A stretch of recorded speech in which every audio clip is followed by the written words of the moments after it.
Assalamualaikum warahmatullahi wabarakatuh. Sugeng ngijeng para rawuh ingkang kinurmatan Bapak Widodo saha siswa-siswi TKR kalih ingkang kula tresnani. Sepisan kita panjenengaken puji syukur dumateng Gusti Allah Subhanahu wa taala awit saking rahmat saha kanugrahipun kita saged makempal wonten ing papan punika kanthi sehat lan pinaringan kabagyan. Para rawuh ingkang kinurmatan, ing dinten menika kula badhe nyampaiaken pidhato kanthi tema pendidikan.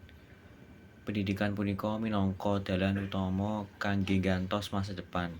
Kanthi pendidikan, tiyang saged nambah kawruh, ngedum kepecikan lan mujudaken masa depan ingkang cerah. Guru punika minangka cahya padhang ingkang nuntun siswa-siswi saking pepeteng boten mangertosi dhateng padhang pangertosan. Ing jaman sapunika pendidikan boten namung saged dipungayuh wonten ing sekolahan, namung ugi saged saking teknologi, buku saha pengalaman gesang. Nanging pendidikan formal tetep dados pondasi utama supados saged urip kanthi bener lan nggugemi nilai-nilai kabudayan. Mula saking punika kula ngajak dumateng para siswa kagem langkung semangat sinau, ngajeni guru lan nggugemi tata krama.